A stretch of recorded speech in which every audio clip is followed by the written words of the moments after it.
As we continue to celebrate Hispanic Heritage Month, my name is Giselle. I'm the coordinator for Hispanic Affairs. And today, we have with us today Miguel Peña. Miguel Peña, he is a professional dancer and choreographer, and he's the director of the Alegría Baile Folclórico from University of Texas, Rio Grande Valley. So they came a long way to be here.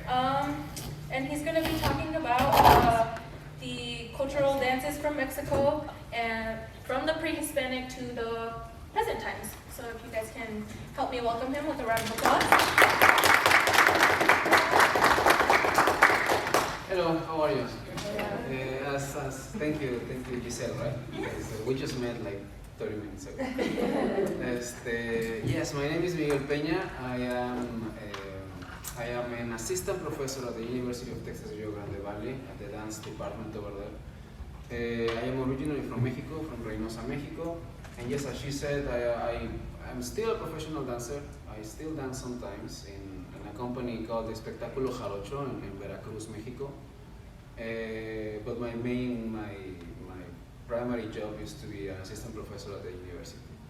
And we have a ballet folklorico. I was hired at this university to be an educator in the department, but also to be in charge of the ballet folklorico. This group has been around for 52 years. It was founded in 1917 by Dr. Amilda Thomas, and then was taken over by Francisco Muñoz. He was the director for 30-something years. I was one of his dancers, and then when he retired, he didn't just pass me the position. I had to apply and everything, of course. But yes, he's one of my mentors, and yes, thanks to him I'm here. Thank you very much, Mrs. Córdoba.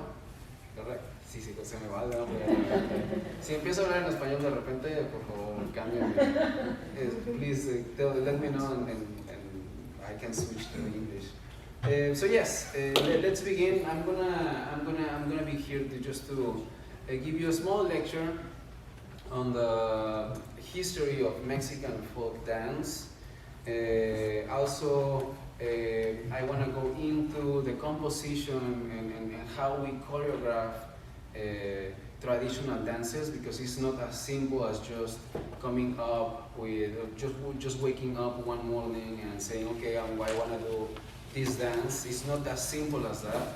There are some steps that we need to follow in order to keep our work as Mexican folk choreographers as a traditional work, yes?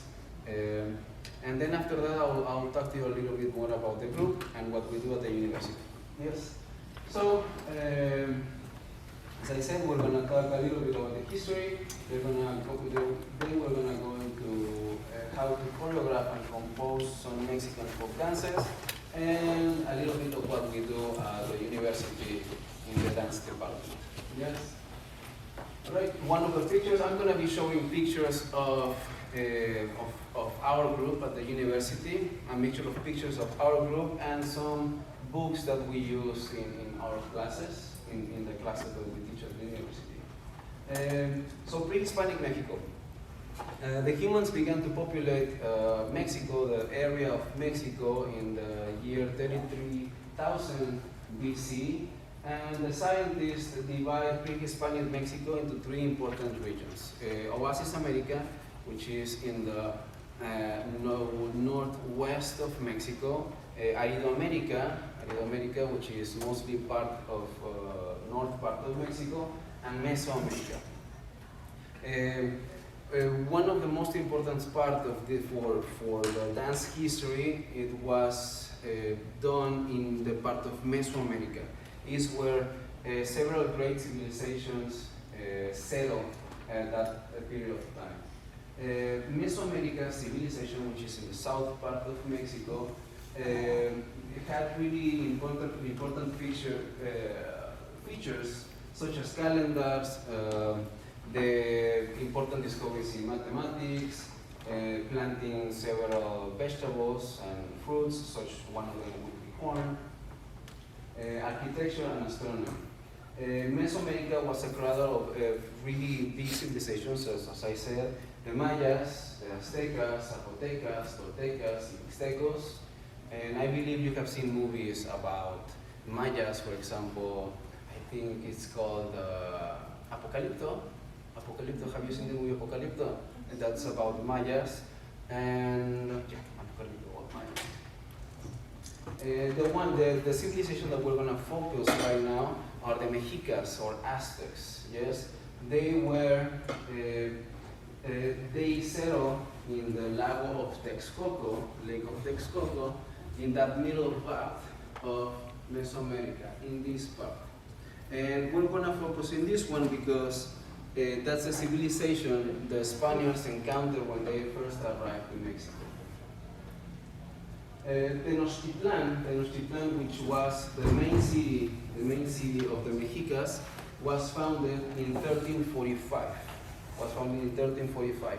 Now, the legend says that the Aztecs or Mexicas, which is same people, same civilization, they migrated from the west part of Mexico, from this part, more or less. They migrated from that part of Mexico following their calling of their gods. Their gods told them that they should move to a new place, and that new place, they will know when they found that new place when they saw an eagle eating a serpent on top of a nopal, on top of a cactus. Yes. So they traveled from that part of Mexico, and they found that signal that the gods gave them in the middle of a lake, in a little island in the middle of a lake, the Lago of Texcoco, which is in the middle part of Mexico. That what you see in the slides are the city of Tenochtitlan. Yes, really beautiful city of what the history tells us, with a really impressive architecture, of course. For the Mexicas or Aztecs, I'm gonna be calling them Mexicas from now on. Dance was a way of offering and to be in contact with their gods. Yes, dance was considered a form of a prayer and giving thanks. Let me switch really quick. Here, no? I loaded everything already. I'm gonna be showing you just really small parts of videos so you can have an idea of what we're talking about. This is an Aztec dance.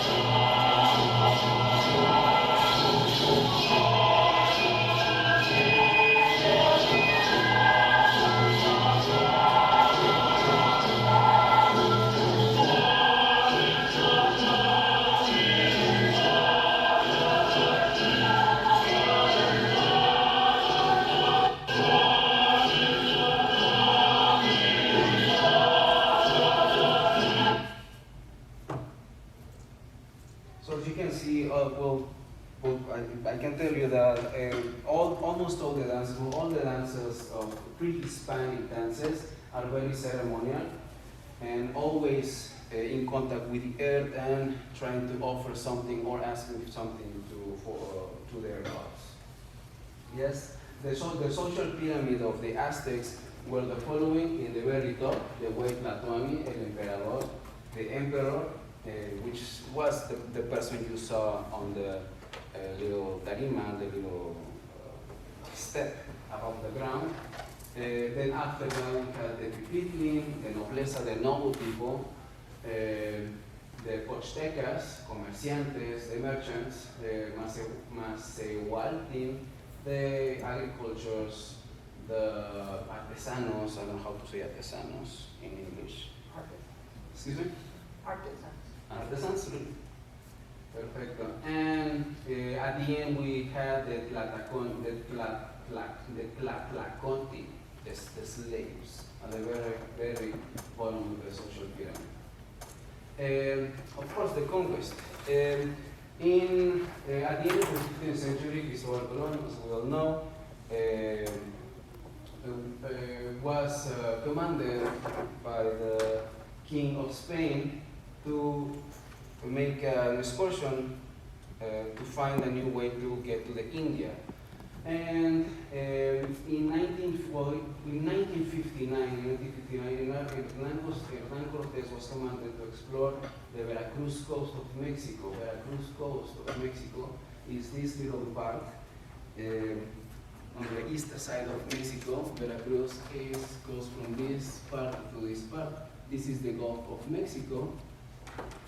In 1959, Hernán Cortés arrived to Veracruz, Mexico.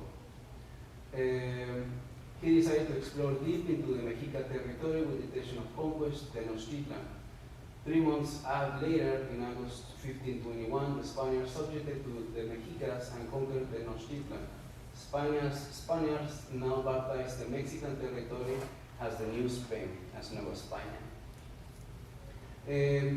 Dance after the Spanish colonization. Mexico's folk dances is one of the strongest elements and as a cultural identity and the result of the history and mixture of colorful and cheerful traditions.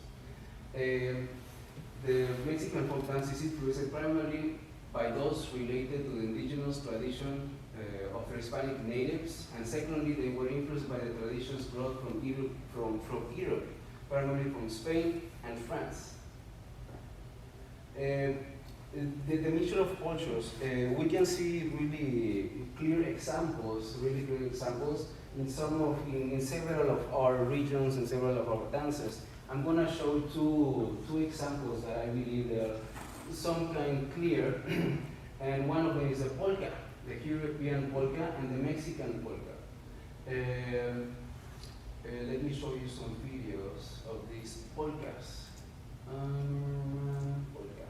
This is a European polka.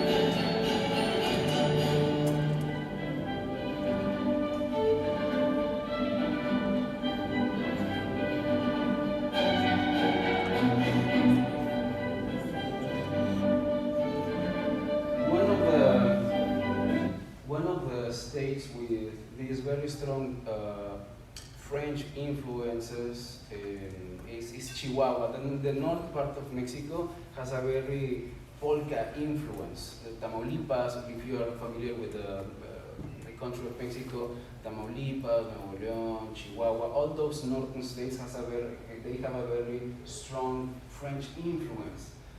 So the French people brought the polka to the noble people, brought polka to Mexico, and the common people, I don't want to say common, but sorry if my English is not perfect, saw these dances and started to replicate these dances on their own in their own parties.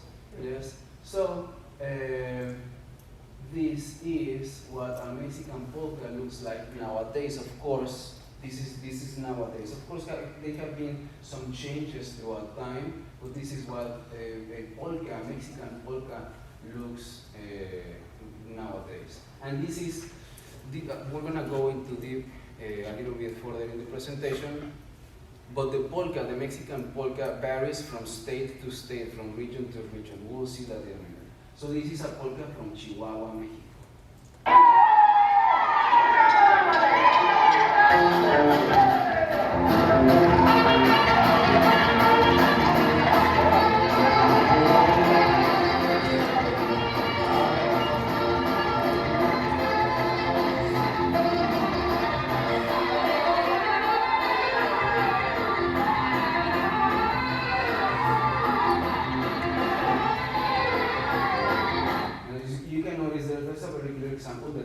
diabolic step they use. I don't know if you noticed in the other video, they were moving around like this.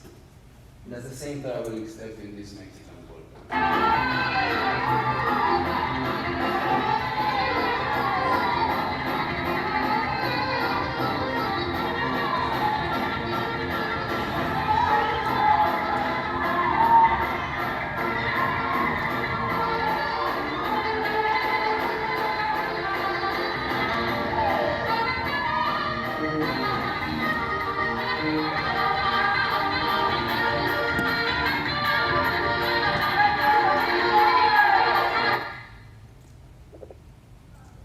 So we continue. So as I said, this polka, the example I just showed you from the polka, we have polkas in almost every single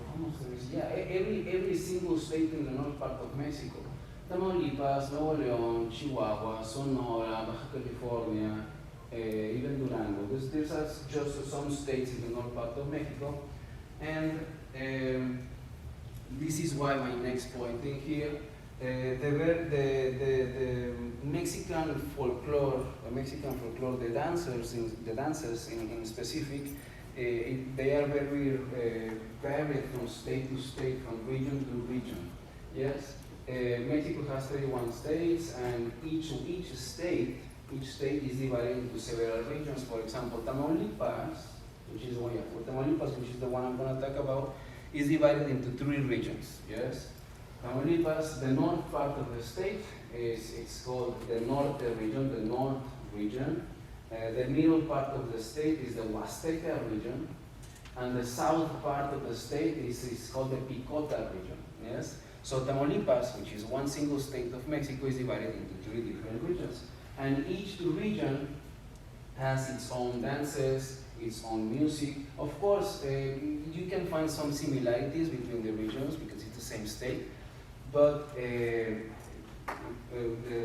researchers, they divide it into these 3 regions. Another state that has a lot of regions, Oaxaca, which is in the south part of Mexico, really close to, do you know Cancun?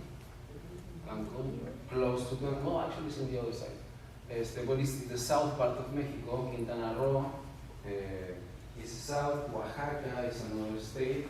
Oaxaca has 7 different regions. Yes, and each region with their own costumes, their own dances, their own music.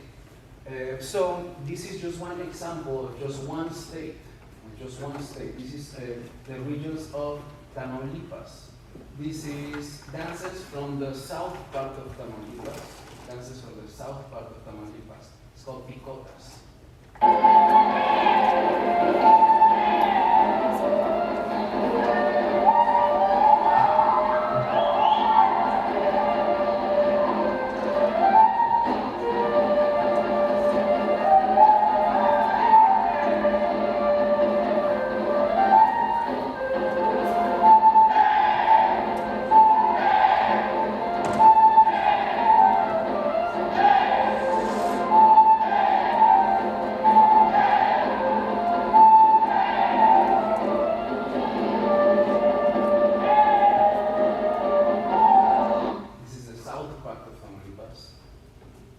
This will be the middle part of Tamaulipas, the Huasteca region. And you can really, here you really notice the difference between the south part of Tamaulipas, the music which was just a drum and a flute, and here we have jarana, which is a kind of a guitar, we have the violin, we have a bajo.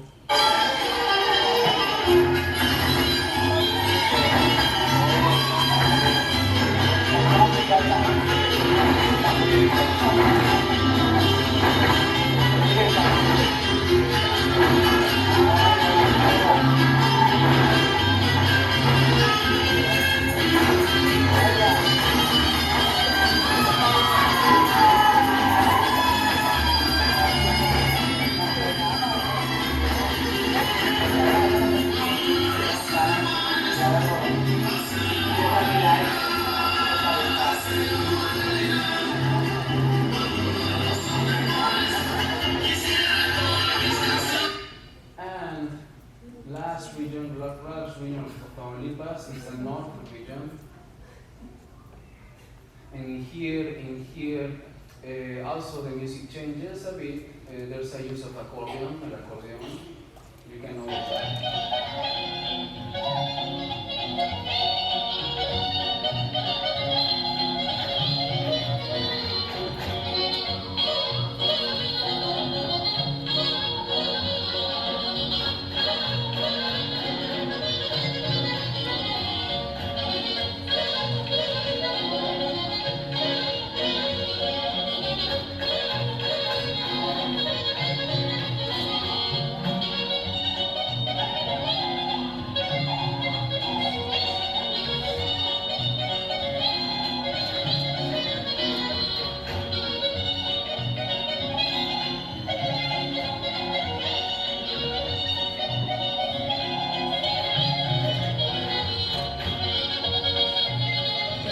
So this was only one state of Mexico.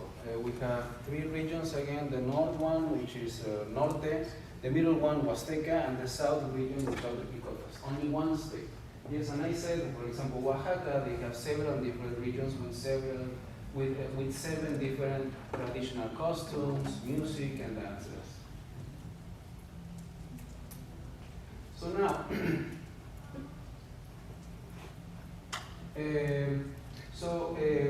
recently I was invited, well, recently, no, it was during pandemic, it was in 2020, and Brigham Young University invited me, because I have a friend over there, she invited me to lecture about how to choreograph and create dances for the traditional Mexican folklore, yes?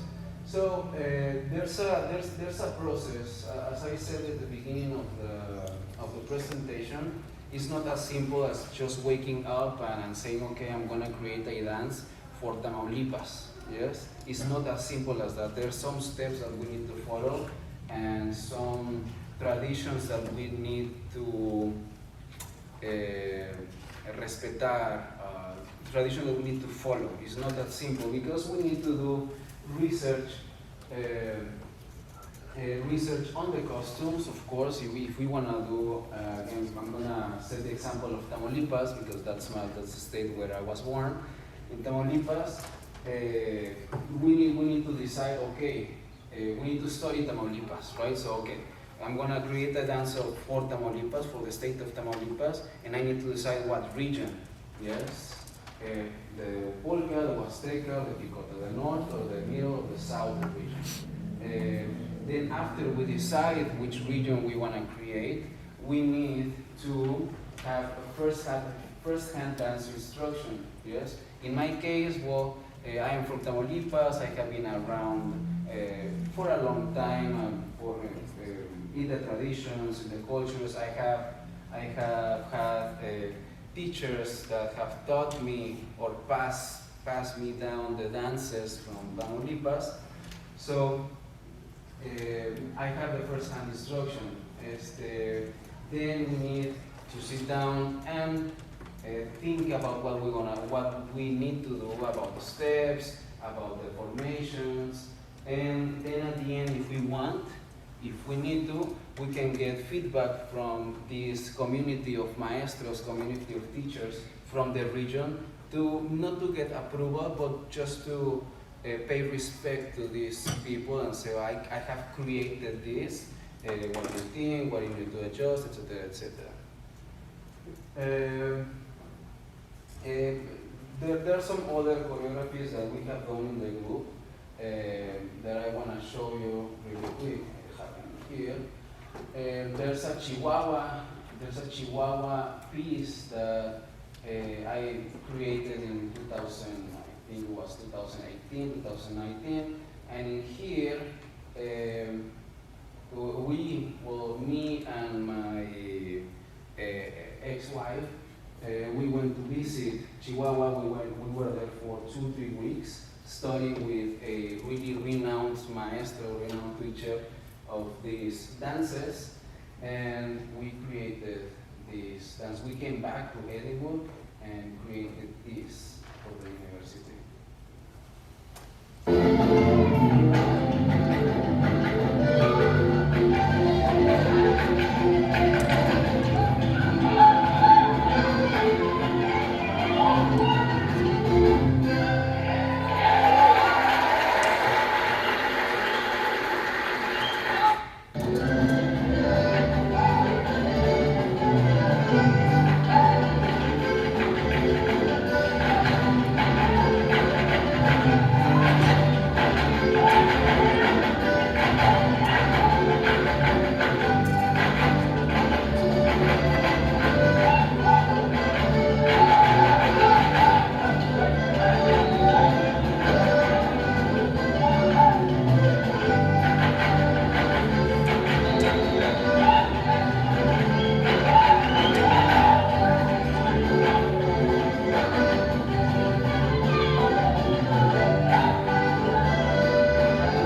Was done like that. First, we decided that we wanted to do something of Chihuahua. Even though I'm from Mexico, I do need the instruction from these other maestros or teachers or specialists in the region or the state to create something. So yes, we were there in Chihuahua for 2-3 weeks. Then we sat down, her and I, and decided what we wanted, what the intention of the choreography was. Then we needed to contact someone else for the costumes because we cannot just wear a Jalisco dress, which is another state of Mexico, the long ones, the charro. Have you seen the charro costumes? We cannot use that in Chihuahua because the Chihuahua costumes is very different from the Jalisco one. Yes? So we need to sit down and look for a seamstress and create these new costumes for this new choreography. Then later, after that, which we're gonna go over in the presentation, but then after that, we sat down with a scenery designer to create these little cantina scenery in the back. So yes, it is a long process, but I think it's worth it. It's very fulfilling once you see the final product on stage. This is another example of another production that we have created in the university.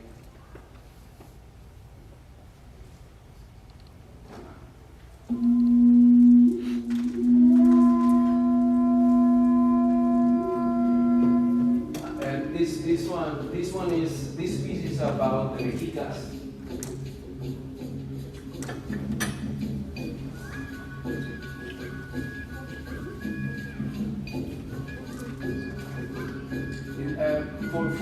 For this project, since there's not a lot of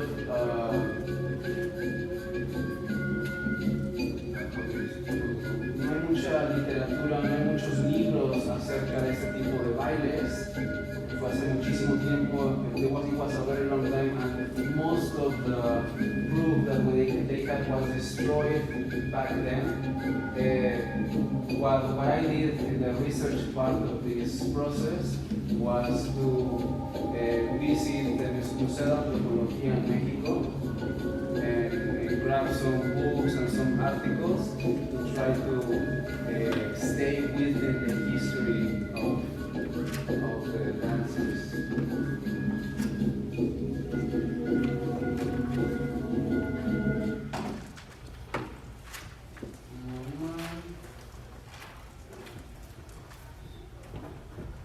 So yes, some of the elements that we need to take into consideration for creating a Mexican folk dance piece is scenery, lighting, music, and costumes. The next element will be scenery and lighting. It's also very important a Mexican folk choreography. So if you wanna put something on stage, it has to be somehow related to what you're presenting. For example, in the top part you can see the charro costumes over there, and we use the idea of that scenery, the idea of the use of piñatas it is a very famous restaurant that I forgot the name right now. It's a very famous restaurant in Guadalajara, Jalisco. The charro, the one you can see, is the charro is from the state of Jalisco. Yes.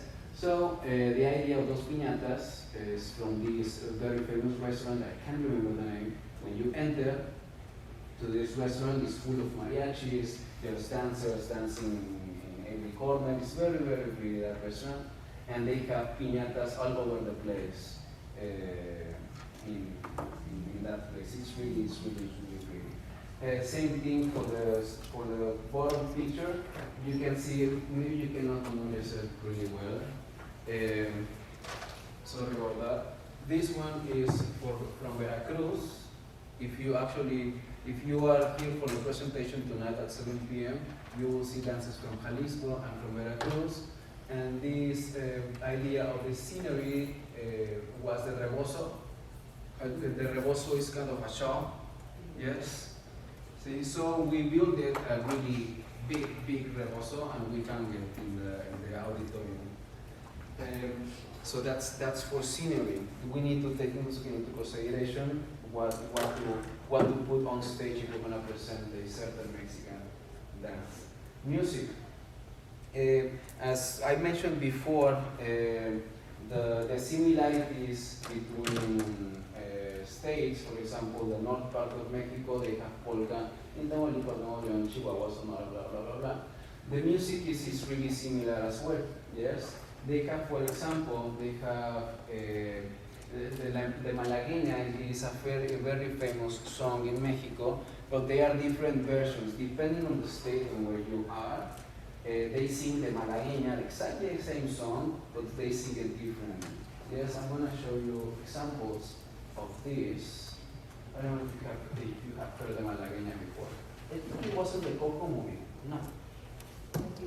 Yes, right? Coco movie. Yes, I believe. Let's hear it. This is La Malagueña, the Oaxaca version, how they sing it, how they play it in Oaxaca.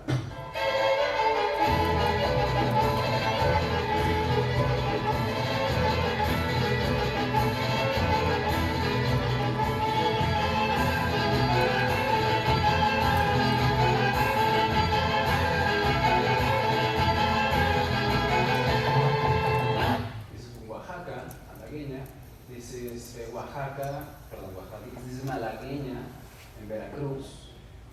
You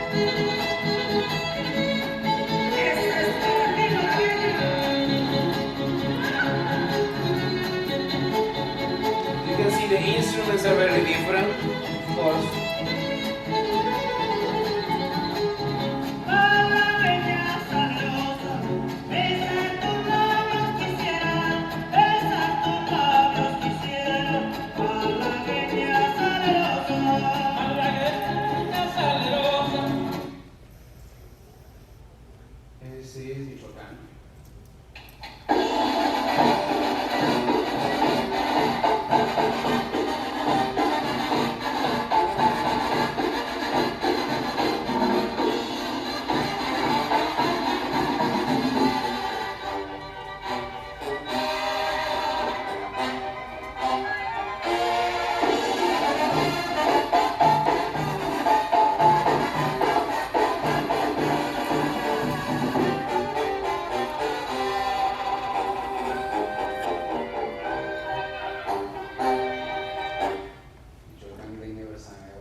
Which is another example of another song that it has different versions depending on the state and where you are.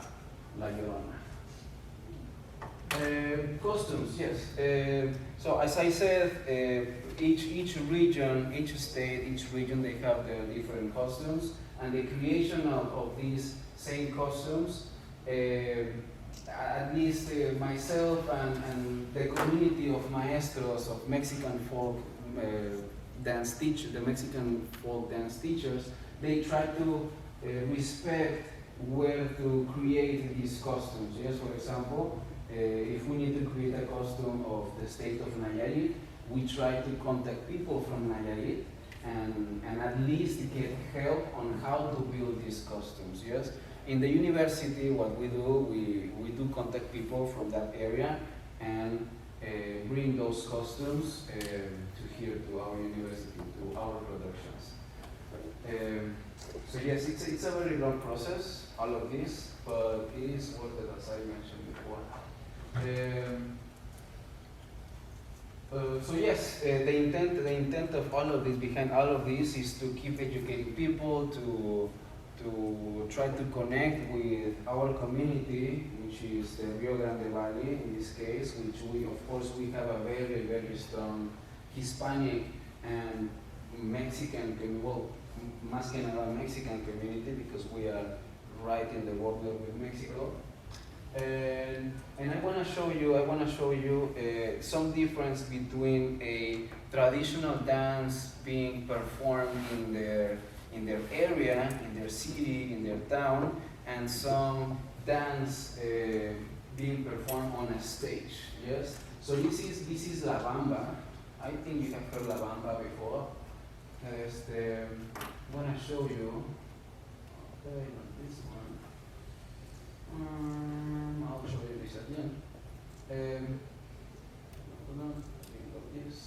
This is La Bamba. This is La Bamba. You know your relationship In with the internet. Tlacotalpan, Veracruz. It's not always clear if you're safe or your data is private, but there is a better way. About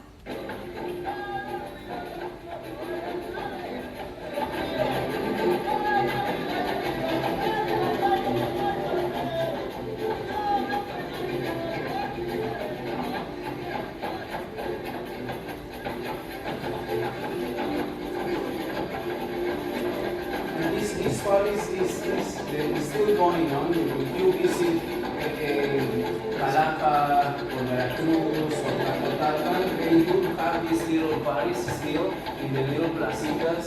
How do you say placitas here? Squares, yes. When they get together during the weekends and they have this band playing, they put this wooden platform in the middle and just people come in and dance. And these are called, for example, in Veracruz, these are called fandangos. These parties are called fandangos.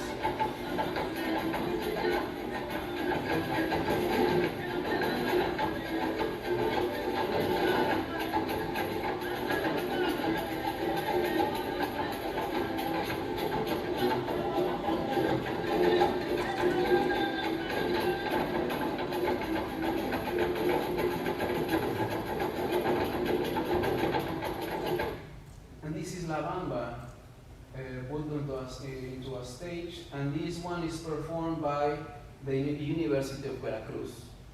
Same town, same place, same state, but it changes when they take it off the traditional environment into stage, sorry.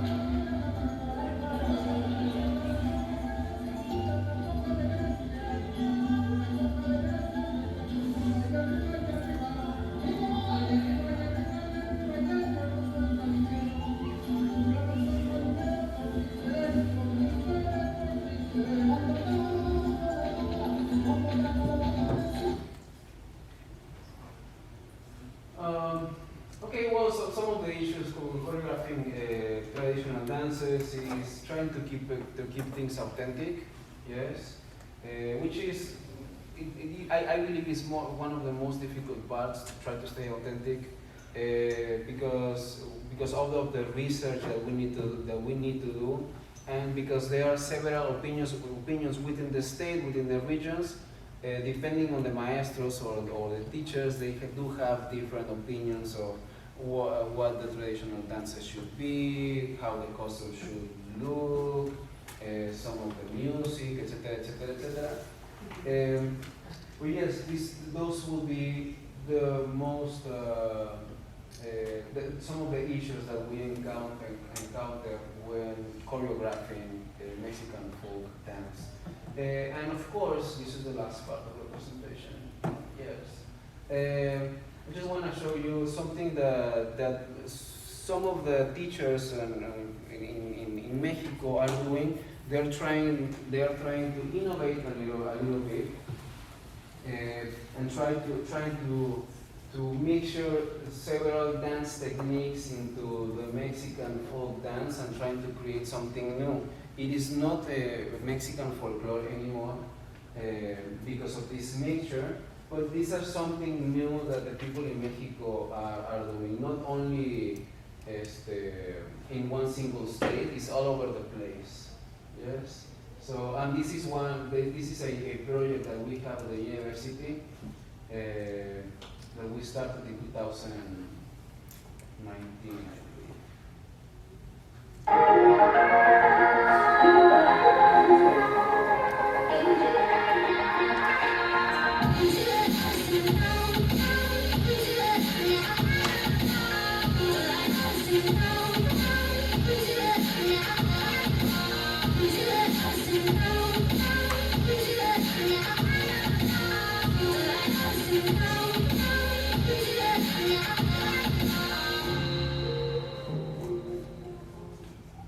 And actually, this is the company I work for in Mexico City.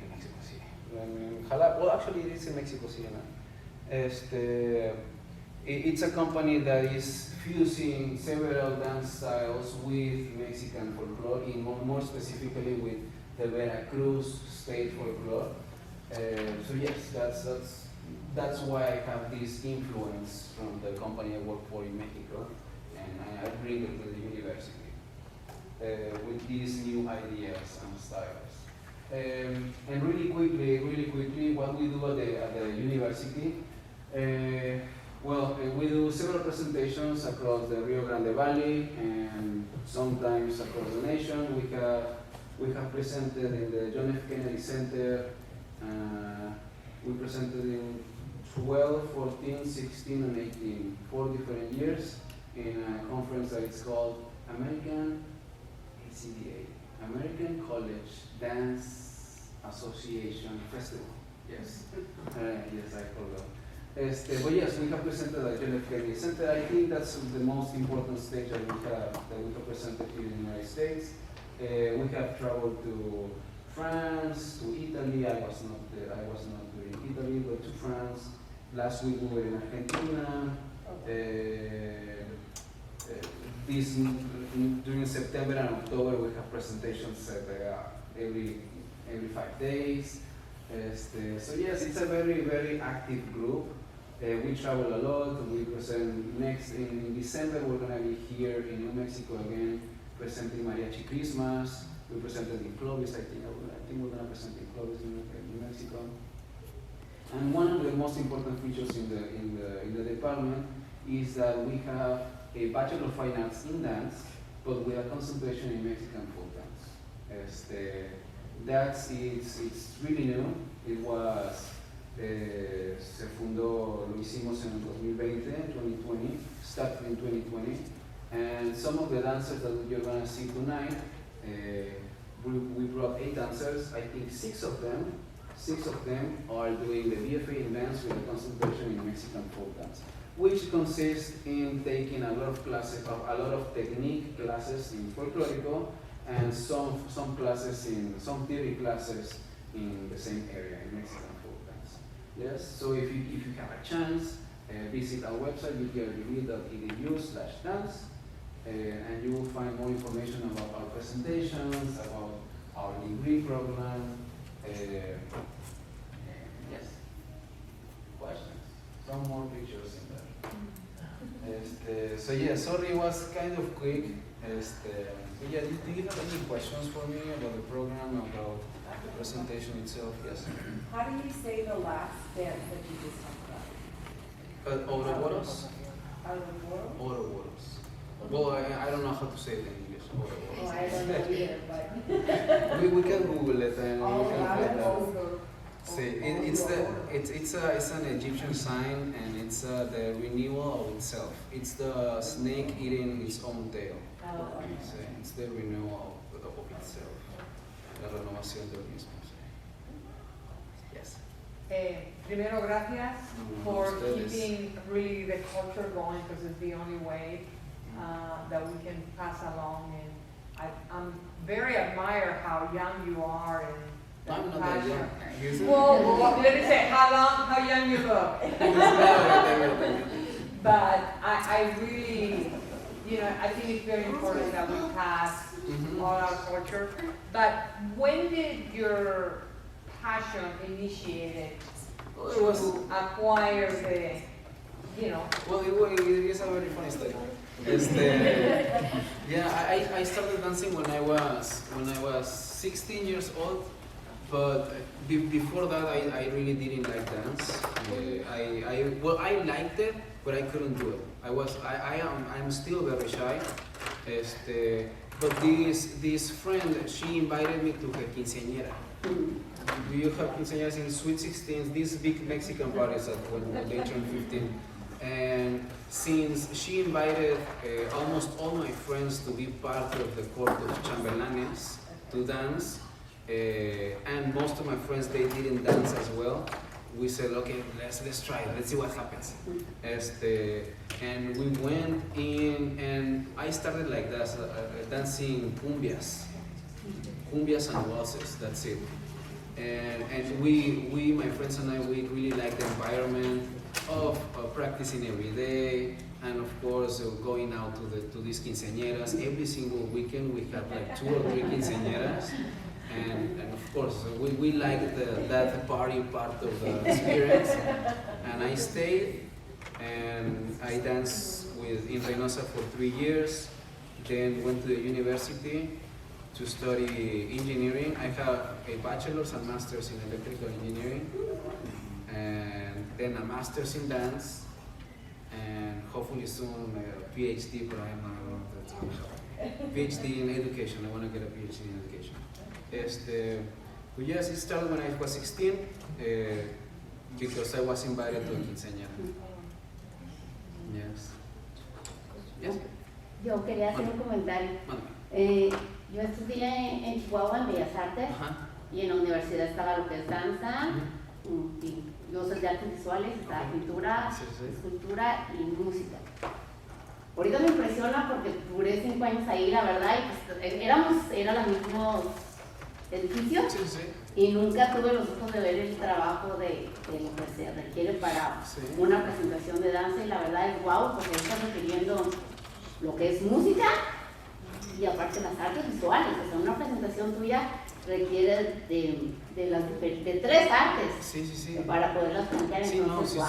si se quiere poner así una producción. Ajá, sí, exactamente, ya está requiriendo y es impresionante, Sí, ¿no entiendes? porque sí, la mayoría de las cosas las bailamos con música viva y Haces y son de sí, por colores, ejemplo, o sea, se juntan las 3 artes para una el que presentación. esté acá, el que esté en mi posición se tiene que comunicar Yeah. con los músicos, Por eso con los te digo, bailarines. ajá, ya al momento del show es algo de trabajo Sí. y wow, es impresionante ver. Ajá. Gracias. Felicidades. Muchas gracias, muchas gracias. Guys, any questions? Yes, man. What's up? So do I need now to dance to enroll in a BFA? Is it a BFA? It's BFA, it's a Bachelor's of Finance. It's a major, and depending on the university that you're applying to, but in our university, yes, you need to pass an audition. Yes, it's like an applying to a special program. And here you have those special programs where you need to take certain classes and then just apply, right? And then recommendations later, etc., etc. In the School of Music, for example, there are several School of Musics that they do have an audition. That if you want to study music and with your concentration of violin, you need to pass this audition and get accepted. And same thing for our BFA. You can take classes as any other student in the university. You can enroll for a technique class. And no, you don't need to know how to dance in order to enroll to this folklorico class. For example, I do teach this intro to folklorico classes, and I have people from all over campus, from engineering, from business, medical school, etc. And they just take it a semester because they like it for fun, to learn about the culture or to meet new people. Yes, but to apply to our program in specific, yes, you need to pass an audition. Yes. I don't know. Is it? I don't know if it's a surprise or what. So do we get to know what type of region of dance you're going to perform tonight? Actually, yes. Normally, well, I have been doing it for the past 2 years, I believe. But before each section that we're gonna present, we play an audio saying which region, which dance we're gonna perform, and a little bit of history, background history before each piece. And we do this because sometimes we travel. I don't know. We were in Seattle, Washington. And same thing. I want to people to enjoy the dance, yes, but to also know what they're looking at, yes, which is I believe very important. It doesn't take more than 1 minute to hear the audio, and then you are a little bit more informed about it. So is this after, this evening, is it gonna be Jalisco? We're gonna present. Or is it several others? It's going to be 6 different regions. It's going to be Huasteca Veracruzana. Huasteca Veracruzana. It's going to be Sinaloa, another state. It's going to be Jalisco. It's going to be the other 2 or 3 are surprised. Jalisco, Nayarit. Yes, but we're gonna, as I said, we're gonna play the audio before each dance, so you know what we're doing. Yes. But there are 6 different, 6 or 7, 6. Yes. Yeah, I would like to know, are they professional dancers or just students? They are right now. They're just students. Okay. Yes. I am very proud to say that there's the most important Mexican folklorico group in Mexico and of course in the world, because it's Mexico.